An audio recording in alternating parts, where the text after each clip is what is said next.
All right, welcome to Game Within the Game with 94 feet of game, and we're back with another episode. Feel handy. We are at the Eastern Conference Finals and the Western Conference Finals. What are some things that you've liked so far, my man? Jay, my boy, the basketball lyricist. Man, listen, what I love about it is this year you're gonna see a brand new NBA champion. We got we got four new teams and four what I call young whippersnappers, man, that have never won a championship. So you got Halliburton from leading Indiana. Pascal's won one before. You got Brunson, first time. OG's been a part of a championship culture. You got the young boys from OKC. Alex Caruso has been a part of winning, and then you got them boys in Minnesota. Man, I'm excited about the conference finals. Again, it's up for grabs. Anybody's anybody's opportunity, and I think all four of these teams should be really excited because these guys are fighting for bragging rights and then just the first opportunity to be champion. So we're gonna see a brand new NBA champion this year, man, and that's always exciting for the fan base and just for the equality of the league. As we get to, the first slideshow presentation that you're going to bring to the table, I want to talk about, I call him Midi Bridges, aka Mikal Bridges, and I call the group of the Knicks the Midi Men. Not Midi Men 50 Cent, but the Midi Men, because they saving the mid-range, right? And I want to tell you the stats of Mikal Bridges real quick, because I feel like a lot of times you hear men lie, numbers don't lie, but I feel like the numbers lie right here, right? Because right now, in this last series, Mikal Bridges averaged 14 points. He shot 42 from the field, but averaged 2.3 steals. I feel like that don't tell the whole story. If you really watch, it was a lot of game-winning plays from Mikal Bridges. What are some things that and you talk about him all the time, what are some things you love from Mikal that you saw in this last series? Man, he does it on both sides of the ball, Jay. So you talked about the stats. Don't it doesn't always tell it all. But if you go back and look at some of those games, Mikal Bridges was the guy that was holding the team down in the fourth quarter, right? So his 14 points, Jay, some games he didn't score in the first half. And some of those games he scored all 14 points of his second half. So you got to look at the bigger picture. There were games where he was the only one scoring in the fourth quarter, and New York was down, big in those games. So, look, the stats don't always tell the whole story. It's really just what this kid does on both sides of the basketball. He's an elite defender, super long. Look, he can shoot the three, he can play in the mid, he can attack the rim, and I just think Mikal's evolution as a player obviously it started in Phoenix, and now you get to see this dude on the big stage in New York, and he's in the Eastern Conference Finals, man. Stats don't always tell the whole story. It's the bigger picture of what these guys do night in and night out on both sides of the basketball. All our followers out there with the game within the game, hopefully you guys understand the big picture that me and Jay are trying to bring to the basketball community with the film breakdowns.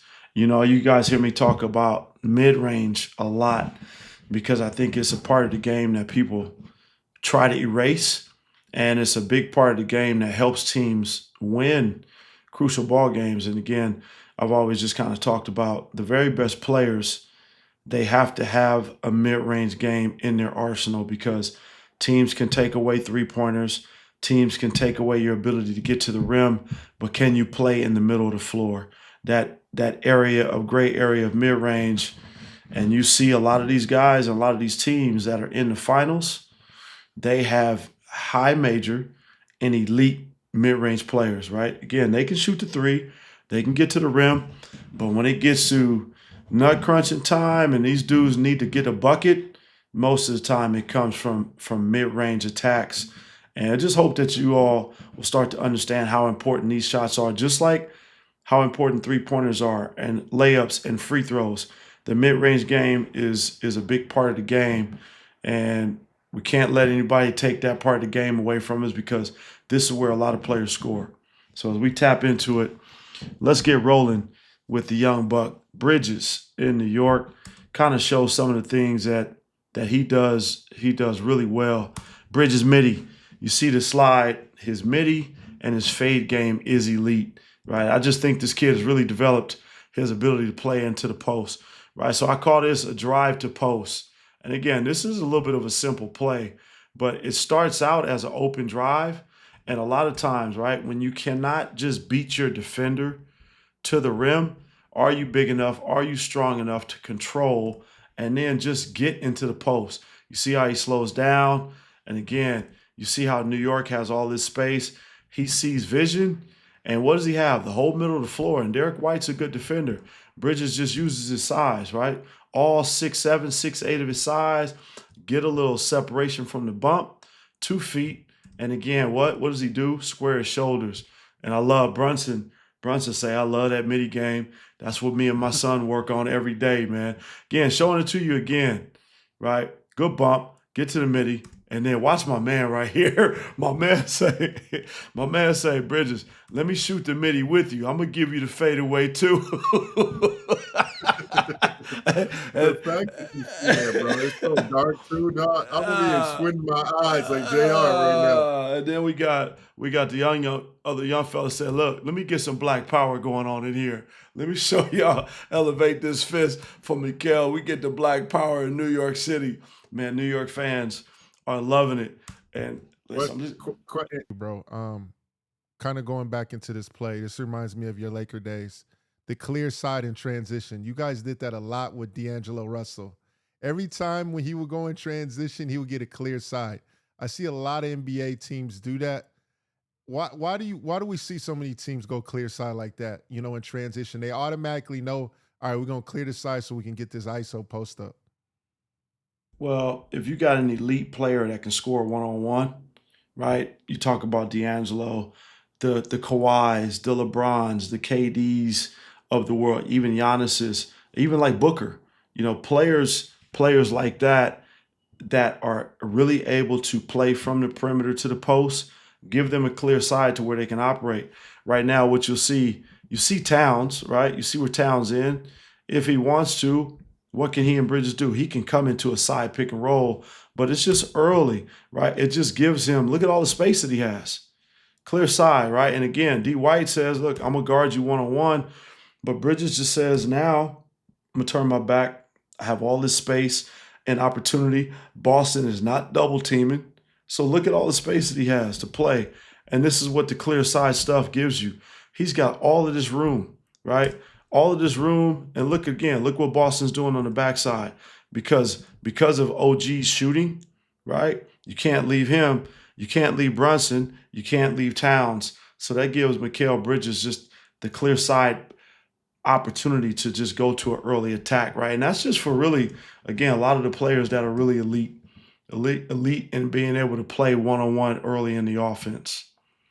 A little pistol action for you, right? Pistol, under, rescreen. And again, what I love about this clip is just Bridges, his patience, right? And again, Porzingis is in a drop. So you see the pistol action, right? They come off. And again, for people say, well, coach, what is pistol? Again, we always just kind of talk about the alignment. You have a receiver, right? Brunson initiates the offense, and now you have your big coming in to screen or clean up the action. So Brunson advances, comes over the top. Again, Bridges keeps his pivot, so now it turns into a side pick and roll. Okay, side pick and roll. Jalen goes under. Bridges reads the rescreen. Again, can he shoot this? Absolutely could if he want to. He could shoot it, but he sees Jalen's kind of playing cat and mouse. Bridges said, let me get downhill. Let me put my shoulder into Porzingis, knowing that he's a great shot blocker, right? Shoulder, pump fake gets him in the air, and now he's able to use his length and finish at the rim. Again, this is Bridges' ability, right? To play on the perimeter, to play at the rim, and to play at the three-point line. I love this action, right? I love this action, what we call uphill DHO. And again, this is some of Josh Hart, even bigs, when they play in the corners. Uphill DHOs are really effective. Look how he comes uphill. Now look how Drew is chasing, right? Uphill, get a little flip action. Drew's chasing. Now look where Tatum is, right? This is why the uphill DHOs are really effective, because as a big, you see the window that Tatum is in, right? He's not really tracking the basketball, so that allows Bridges to do what? Look at all the space that he sees. He sees all of this going to the rim, right? Because there's no defense in front of him. So again, showing you the uphill, good uphill, change of speed, and now he's got Tatum where? On his hip, right? He uses pivot, step through, nobody at the rim. All right, this is just a great change of speed and use of his pivots. No, I see What it. were you gonna say, No, Jay? no, no. I see it now. I was asking why Brunson was shaking up, but he was shaking up on the drive. He was just clearing out, going up, getting more space, Mm-hmm. and that was all it was. I see it now. Yep. Yeah. Good pivot. Way to get to the rim, right? That's just a good scoring play. Again, another way that Mikal scores. This is a little bit of action, elbow action for them.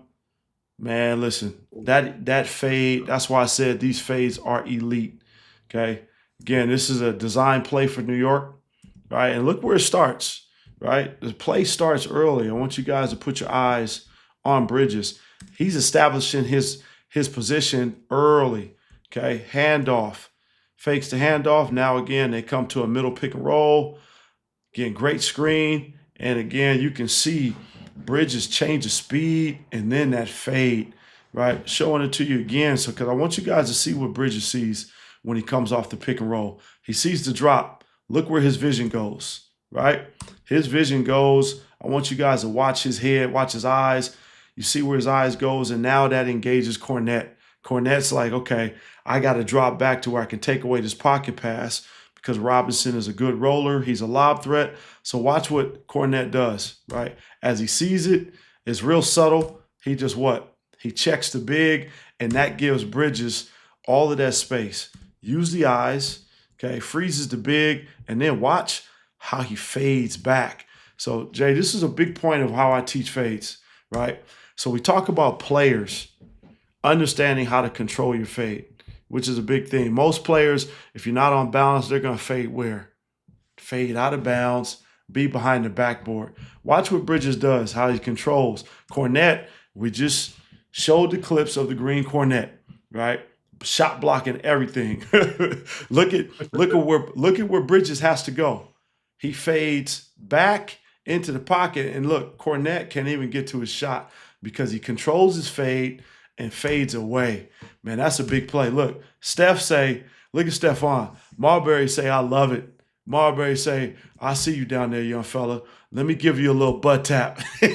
Let me give you a little butt tap. And then watch. This is how you know New York is on point. My man in the front row say, yes, sir. And even we got the workers in the back. Security, see, like, man, listen, we don't need security. Ain't nobody robbing nothing tonight. I'm watching this game. she said, yeah, Bridges, get your bucket on the midi. Question. I need you to break this down. This is a great thing about Phil Handy that he provides. First off the catch from Mikal Bridges, the the pivot footwork.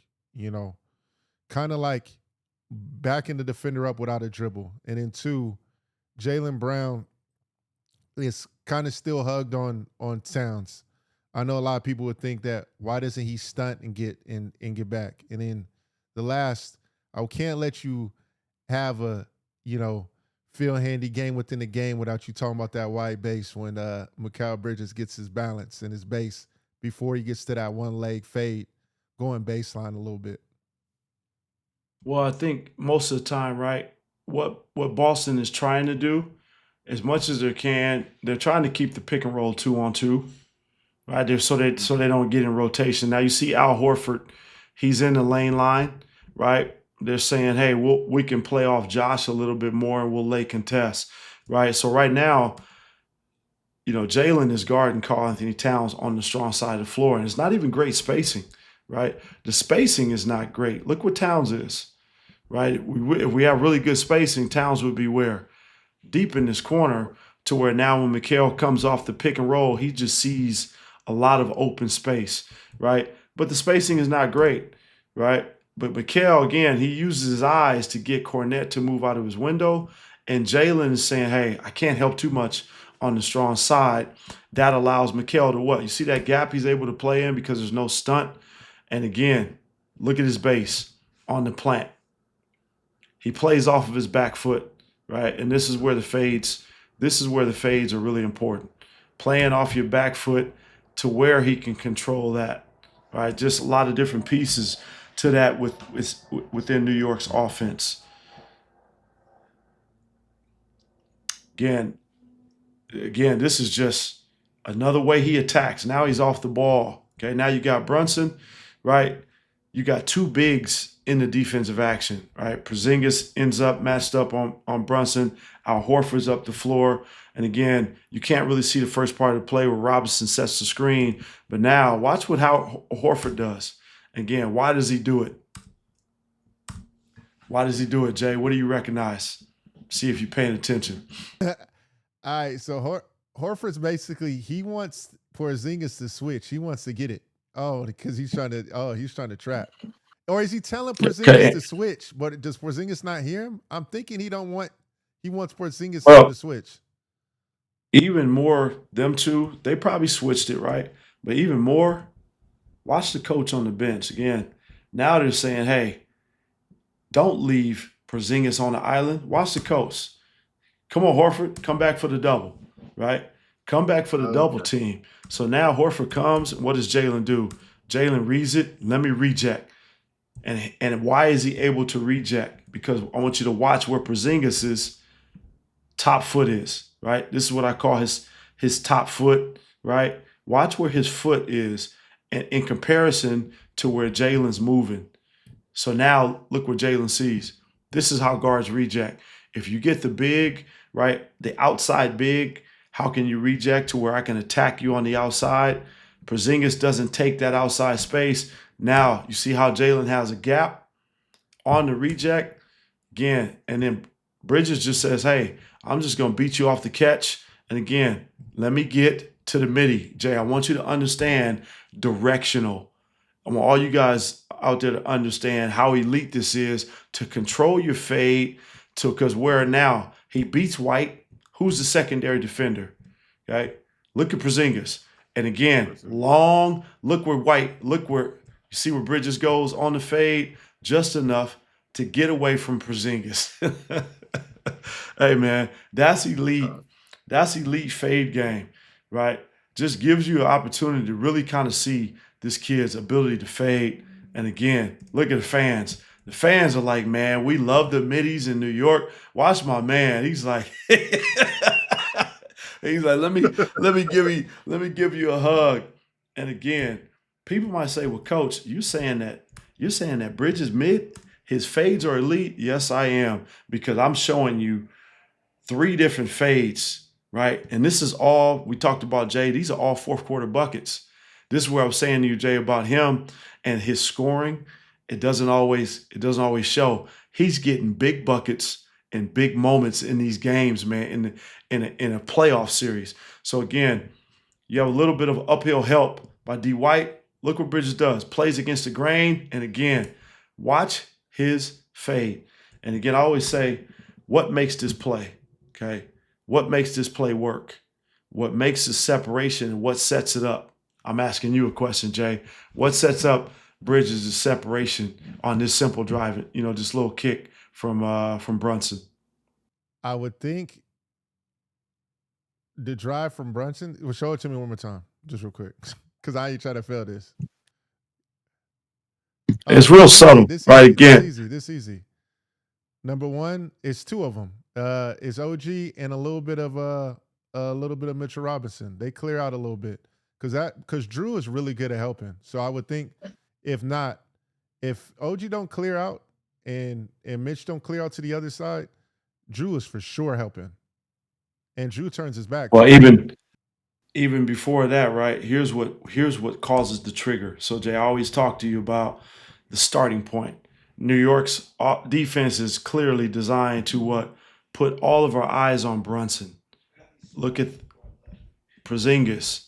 Look at Drew, right? Look at D. White. and look how far up the floor D White is, right? So right now, that puts him in just a little bit of what we call a downhill closeout. So he's going to close out downhill. Watch what Bridges does. Just plays opposite of his closeout, right? He's able to attack, and that's why I said it's a great jab. He's able to jab, and again, you see where White closed out. He closes out to that corner side, and again, Bridges just jabs and attacks the top foot, and then watches fade. What do we have again, Jay? Same. The 2-1 special, the high base for Andy. Hey man, listen. I'm saying it's a real thing. Look at OG.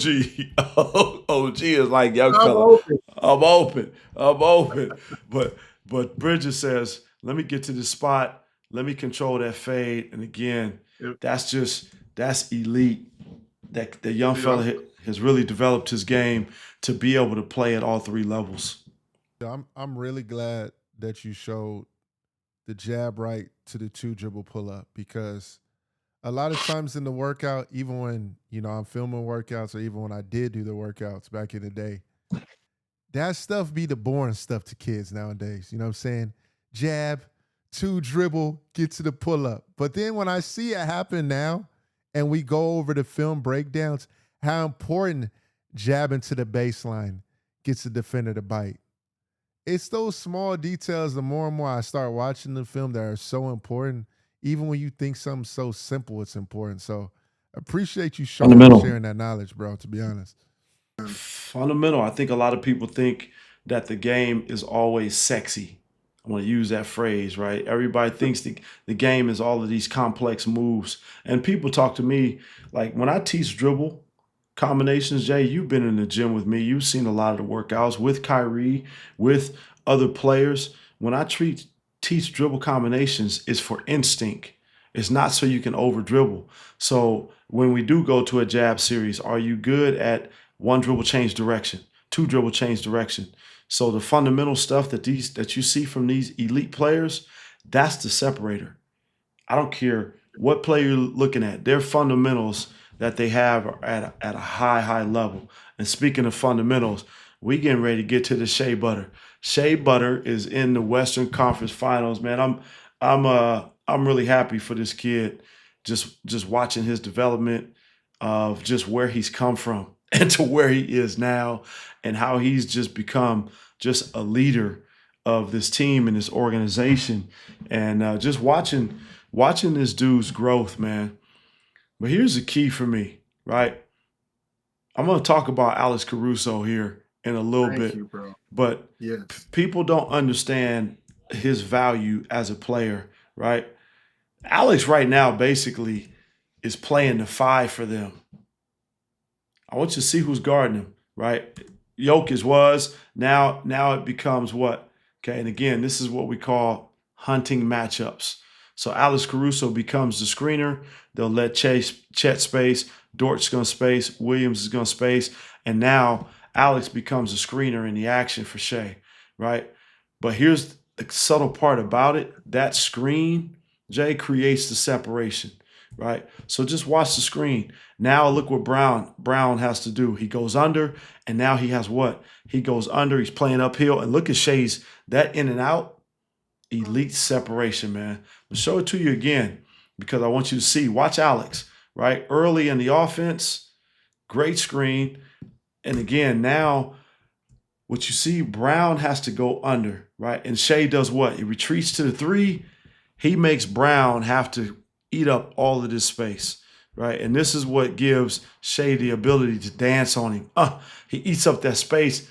And again, with that quick in and out, my man said, he said, listen, I'm going to be the first one in the crowd to put the 3s up. Watch. The ball ain't even really left his hands. My man say, give me the 3s, please. And watch the young fella in the other side of the stand. He like, man, he's like, Shai, I cannot believe it. Oh, my goodness. Oh, my goodness. Hey, OKC fans, man. But watch the angle. I want you to see it from this angle. Look what Shai's eyes. Jay, this is elite. That in and out for the separation. Look at young fella. Young fella said, oh, my goodness. He did not just freeze him. Now look at Shai. Look how frozen Shai is in the play. He like, yeah, I'm gonna stand here and watch this thing go in. But just his separation from that in and out is, again, we talk about fundamental. Here's what I like about it. The step. You see that step, the misdirection? That step gives Brown the jump, and Shai just has great balance, man. He knows his bucket too. His facial expression. I'm so glad that you showed the other angle, because when he did the in and out, I was trying to figure out why he bit left. When you see it from the bird's eye view, I didn't see the step right with the in and out. So I'm glad you showed that other angle, because I was trying to figure out, I was literally about to ask you why when Brown goes a little bit under, he got hit and kind of jumps left. But now when you showed me that step right off of the in and out, yeah, that's elite. Well, it's even more, Jay, because he has space. So again, watch Shai. He comes into the 3-point line. Okay, Porter doesn't switch. Look where Brown. Look at the angle he takes. Now he has to do what? You see how he jumps uphill? He jumps, and Shai just reads it. He comes uphill. I'm gonna sell my drive, and look where Brown jumps. So it's again great use of the feet with the handle, right? Shai just sets this up on the retreat. Let me sail. Let me get to the step back. Look at that separation right there. And again, it's just a great setup. Great setup. Simple, fundamental basketball. Again, I want you to watch Alex Caruso. You see where he is. He starts, again, flip screen. He runs interference. Again, what does Brown have to do? He has to come uphill, right? Watch my man. As Shai gets to and one on the pocket, my man says, and one. And watch little shorty right here. Little shorty said, yep. with the Alex Caruso screens, because I feel like I'm trying to remember what game it was, 3 or 2, when Mark switched that coverage up in terms of having Alex Caruso as a screener. I feel like that has been the complete game changer, and I'm glad you brought that up.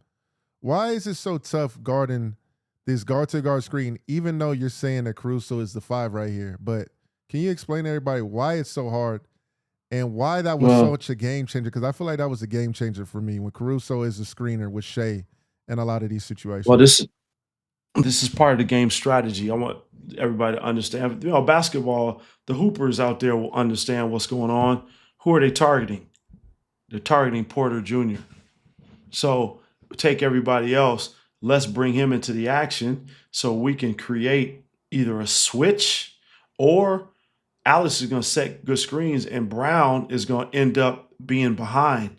And if you don't have your body on Shai, his wiggle to be able to create. So right now they're targeting Porter, right? So this is part of their scheme. Look, Chet gets out. We'll take Jokic out. We'll take Russ out. We'll take Jamal Murray out. Now let's bring Porter into the action. And again, look what Porter does. He hedges. Okay, and look at the angle that Brown takes. This is not really a great scenario, right? Brown has to go where? He goes uphill, and again, Michael Porter vacates. Look how Shai sets this play up. It's all a setup. This is the game within the game. Shai is reading this. All right, Porter, you gonna switch? Nope. Let me come back to my left. Look where Brown jumps. Let me give you that shift to the overhand cross, and look where Brown is. He's on his hip. So Shai says, I'm going to keep you on my hip. I'm going to take your space, play in the pocket, then I'm going to get you in the air. Give you a little pump fake, get you in the air, we get the and one. Listen, man, you can see the angle here, Jay. Watch the angle that Shai takes. Once he sees, he eats up. Look how he goes to Brown's body. He doesn't let him get back in front. He eats up the space, holds him off, right? Gets to a good pivot, pump fake, get in the air. That's just... Shai, man, is one of the best dudes at getting to the foul line. Like, there was that whole time period where Harden was living at the foul line. You have certain players, man, they have a knack for scoring, but then also, can I get to the foul line? Can I get easy, uncontested shots every game where I get a chance to catch my breath, I get a chance to relax, and I get a chance to see the ball going in the net. So that's just a great play. And again, look at Shai. He sees everything.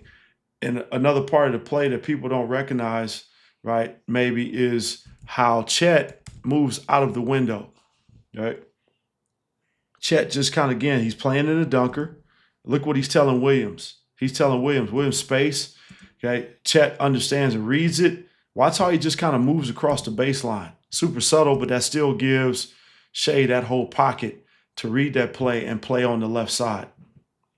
I'm very, very glad you put at the bottom too. It says better angle because Shai my dog, and I always talk to him, and he always talks about the value of learning his angles over the course of his rookie season all the way until now. And I don't understand how players could continue to learn angles when you watch film. What is the key to like learning angles? Is it more of you just playing, getting a read of it? Because look at this angle he takes. Like the way he curls into this angle, like, and I'm glad you put that at the bottom because look at the angle. The angle. Look where Bron is. So as Shai starts his drive, he understands that Brown is behind him. Look at Jamal Murray. So Shai, again, he's seeing the whole floor. People may not recognize he moves back into the inside to where, look, Murray can't help on the drive anymore, right? And Shai's like, I'm going to move away from the help and I'm going to move into my defender so he can't get back in front of me, right? Yeah. Keeps him at bay, and look at what happened. Jokic is a little bit frozen. He's frozen because, again, Chet is back there on the baseline. So Jokic is frozen. Look at Russ. Russ is frozen, and he just plays in that pocket, all because he understands the angle that he needs to take on the drive. Let me get away from Jamal's help. Let me get into my defender's body. And look at the line he used, Jay. You always hear me talk about lines on the floor. He basically uses this line to move across the lane. Watch where he goes. And then he goes where? Across the floor to get an angle. So I always talk about players understanding their attack points and what lines to use to attack defenders for better angles to score. And that's just great touch to finish the play. Uh-oh, that change hand again. When he gets to that spot, that's the spot too. That's Hot the spot spots, too. Hot spots like Phil always talks about. And again, right? OKC does a great job of just knowing when to screen for their amigo, right? Once you guys will watch Wallace, I think that's Wallace running in transition. Look what he does. Come right back. Let me get a little brush screen. And again, that gives Shai all the separation. Murray doesn't step up. Boom. Let me give you that in and out. Let me get to this runaway to that pocket, right? Again, just you talked about angles, Jay. Here's what Shai does. I'm going to take Murray inside, right? Take him inside, and then I'm going to create this pocket outside. Look where Murray goes. He drops his foot just enough to where he can't swipe and contest. And again, tough midi. Tough midi. All right, I got two questions. The step, that step with the left and the step that you showed me with the right, the first clip that you showed. What do we call that step? I'm putting that in the notes right now. It's just an in and out. All right, it's just an in and out. I know it's an in and out. Like, I forget, you called it one time in a workout. You called it like a little stick or like stab. I don't know. Well, just watch where see how it goes. He just goes subtle. He just take that step to make Jamal think he's going where? To his left. And that's all the separation that he needs. It's not a lot. But watch where Jamal drops his foot, right? He goes left. Jamal drops back just a little bit. And watch here. You can't really see it from this angle, Jay, but if you pay attention, watch Jamal's hand. You see how he's trying to swipe? Yeah. Just because Shai got that little bit of separation and Shai's ball placement, Jamal cannot swipe. And Shai's able to what? Short fade into that pocket. But just that little end step, come off the pick and roll, step in, step out, that creates the pockets that you need in order to have the space for your bucket.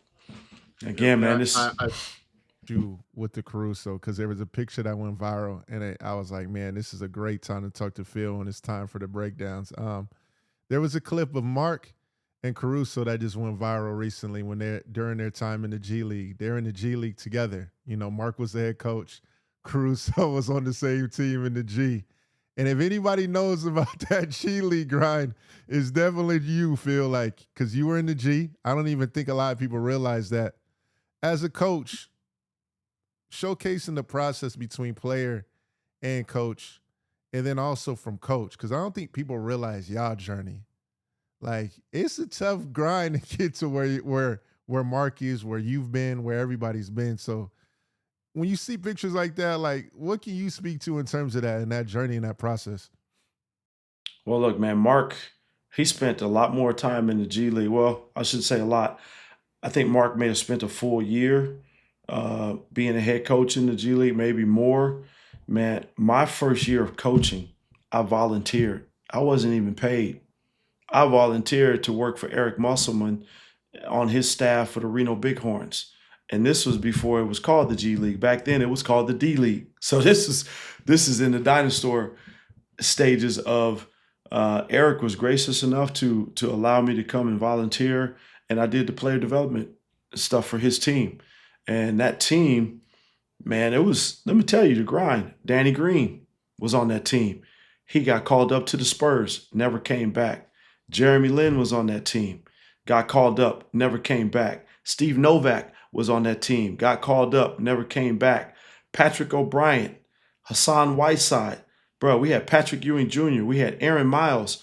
Man, we had a squad of NBA players. And I'm not even naming all of them, but that grind is where a lot of guys have started their career. So you talk about Alex. Danny Green started in the G League, became a championship player in the NBA, great role player. But the grind there, the travel sucks.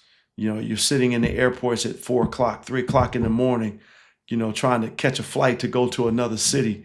It's just not what people think. It's a tough grind. And then you're playing in some of the smallest, most remote cities in the U.S., right? That people probably never even heard of. A lot of people don't even know where Sioux Falls is. You ever been to Sioux Falls, Jay? Yeah, it's in South Dakota, North Dakota. Bro, people have no idea. That's woo-wee. Sioux Falls has a great fan base. No, it's a great fan base, yeah, but people do that in Maine too. They have great fan bases too. Yeah, man. Say that. These towns, they have great fan bases. They support these teams, but it's a grind. And so to see Alex make his way through the NBA, shout out to Caruso, man. Won a championship with that kid with the Lakers. And now for him to be in OKC, he's a big part of their success this year, right? And that's why I say every team needs a Caruso. And people might say, well, Coach, what does that mean? Like, again, we talked about the stats. It doesn't always show up in the stats. It shows up in what they do on the floor in the sense of whatever it takes to win. These clips, watching these clips, well, you're gonna bug out. Watch what Alex is doing in these clips. First of all, shadowing in the backcourt. Who is he matched up with? Alex Caruso is guarding Jokic, right? Look who OKC has on the floor. They have no size. Chet is 7 foot, but Chet, hopefully Chet's gonna continue to work on his frame. Tremendous player. But look at their size across the board. Shai, Wallace, Alex, Chet, young fella. I'm trying to see who that is on the other side. Is that Wiggins? That's Wiggins, yeah. Right? So look, across the board, 6'5", with a 7-footer, right? Alex is guarding Jokic. I love Alex's physicality. And again, right, what does he do? Switch onto the ball.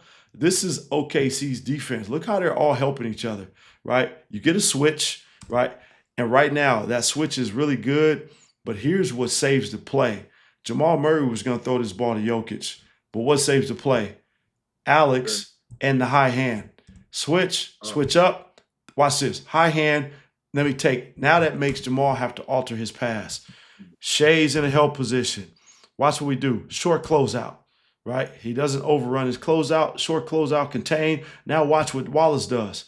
Look at their defense, man, as a group. Physicality, switch, right? They're all shrunken to the floor. Watch Wallace. Let me fight around, get to a front. And then Shai does what? He says, oh, let me back up. I'll live with Brown shooting this. He's from a ball fake. I'll live with him shooting this three, and we'll lay contested. Again, then you get everybody on the glass, right? This is one of the things that really impressed me about OKC. Now look, where's Alex now? Look who he's fighting with. Now he's down there wrestling, right? Good help here by Chet. And again, they go from a little bit of a tilt to a top of the floor blitz.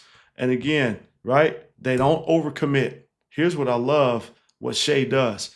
9 times out of 10, most players would say Russ is cutting, and this guy right here would do what? Pull in. He would pull in and try to stop the ball. But great communication because Chet is the low man. So he says, Shai, let him go. I got him, right? Then you got Wallace on the backside. He's cracking back for Chet to take away the baseline, right? Shai could probably be a little bit in this area maybe to where he could take 2, be ready for the X out. But they do a great job of just communicating. Shai stays committed, and look what they do, right? Chet, stunts. He forces Russ into another pass. We get a closeout. Again, now look what Alex does. Let me get up in Jokic's chest, right? Let me get a little handsy. Again, now we force a tough shot at the shot clock, right? Again, all on the defensive end, right? And again, it all starts with Alex, right? Again, I want you guys to watch. Just kind of watch Alex here. Look how he's wrestling with Jokic, man. This dude is doing whatever it takes. He says, you know what? And I'm going to show you this play because sometimes teams will say, what are we going to live with? Watch Alex. He's just wrestling with Jokic the whole time. Let me get low. Let me get front. And then OKC says, hey, let's stay pinched in, right? Understanding that we know Russ is shooting at a high levels. He's shooting the ball at a great clip from the corners. But we would rather Russ take a contested 3 versus us giving up the ball to Jokic with Alex in the paint. So they keep compact. They stay compact. And now young fella just says, hey, I'm going to stay pulled in, right? Again, can we get a contest? Probably get a late contest. But he's checking for the rebound here with Jokic because they know Alex is in a full-on fight. But watch the fan here from OKC. He like, Russ is with us. Look. My man say Russ is with us. he put up the finger like Russ is with us. Russ said, that's splash. Watch the Denver Nuggets coach behind the bench. He say, yeah, Russ, give me that 3 ball. Man, I got a stat for you too, Phil. So I'm glad that you talked about Caruso guarding Jokic. So in Game 7, Caruso defended Jokic 80% of the time in Game 7. And I'm glad Crazy, bro. you're saying that because a lot of times we have an issue with if you told a guard to guard Jokic, the best center in NBA, they would say, you want me to do what? And they might quit. Hey, man. Jay, did you see that clip? I'm going to show you. I want you to see that clip one more time because just watch. I highlight it. Watch Alex. Look what this dude is doing. Straight physical. Sit down. Again, right? He has some help, but look at him. He is in a full-on wrestling mode with Jokic, right? Just understanding what is it going to take. Now watch this clip. This is what we call do your work early, okay? Watch this clip. Watch what he does with Jokic. Let me stop you here. Now, okay, that slows Jokic down from going into the post. Now let me pick you up, Jokic. Let me make you turn your back. And again, I hate this shot from Jokic because it gives me nightmares. Jokic made this shot against us a number of times. And people might say, man, he's off balance. I've seen Jokic practice this shot many times, right? Many times in pregame. But again, watch the fans. She's like, yo, he can't do that. That's illegal. Watch. She's like, come on, ref. You got to call that. He can't do that. And again, great D here by Alex. Great. This shot, man, that Jokic makes is a shot that I've just learned to hate. Because this dude makes it a lot. And then watch my man up in the stands. He like, as Jokic turns and goes into a shot, he's like, nah, that's no good. that's no good. But little do these people know, man, Jokic makes this shot a lot. But the bigger thing, right, this is just great defense by Alex. Pressures, right, gets up, again, swipe, and then the contest, right? I love how he does both. He gets a swipe hand. Again, Jokic sees him, gets his separation. Again, gets to his back foot. Right? Again, Jokic plants on that back foot. But that's just great defense by Alex to force a tough shot. Again, you see Caruso, man, guarding all over the place. What you got, Jay? It's kind of crazy that you brought up that shot because I remember Jokic made that shot 2 times back-to-backs against the homie A. And I was like, my goodness, that's a tough shot. But I'm glad you showed the swipe first because the swipe is very key to that. Majority of the bigs that he faces, he doesn't usually face guards. They try and go off the block. But the swipe does a lot too, just as much damage. Because the way Jokic has so much arc and brings it back, he probably don't see that hand that's in his face. And that's why he makes it so much. So I'm glad you showed that swipe. I mean, that's the degree of difficulty on this shot is insane. Right? It's a tough shot. Again, Alex forces him to put, I mean, look where he is, right? Inside. Let me turn and fade off my back foot.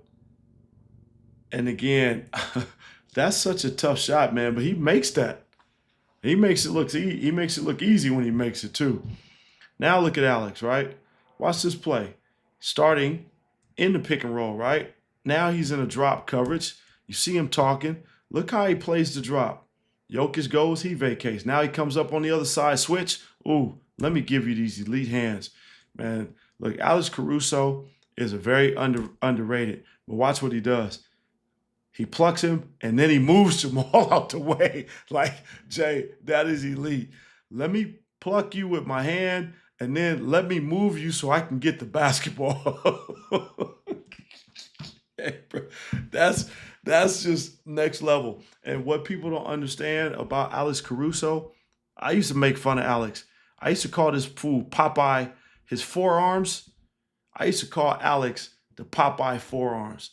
He got some big ass hands, and he got the Popeye. You ever seen the Popeye forearms? He got them forearms.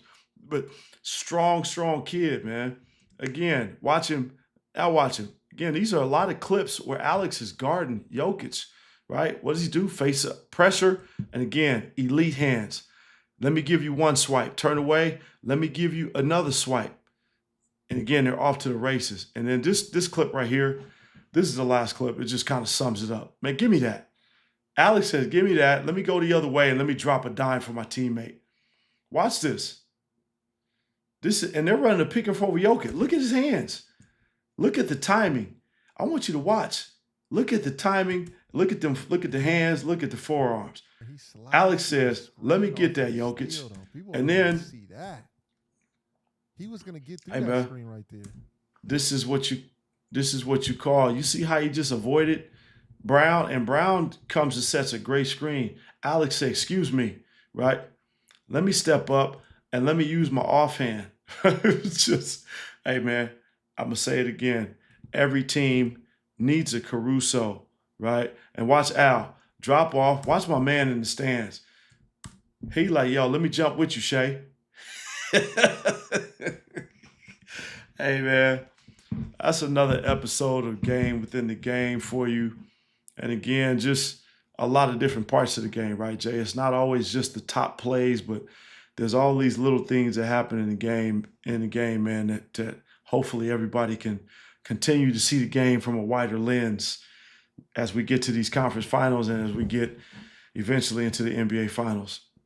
Appreciate y'all tuning in with us. Peace, love, and hair grease.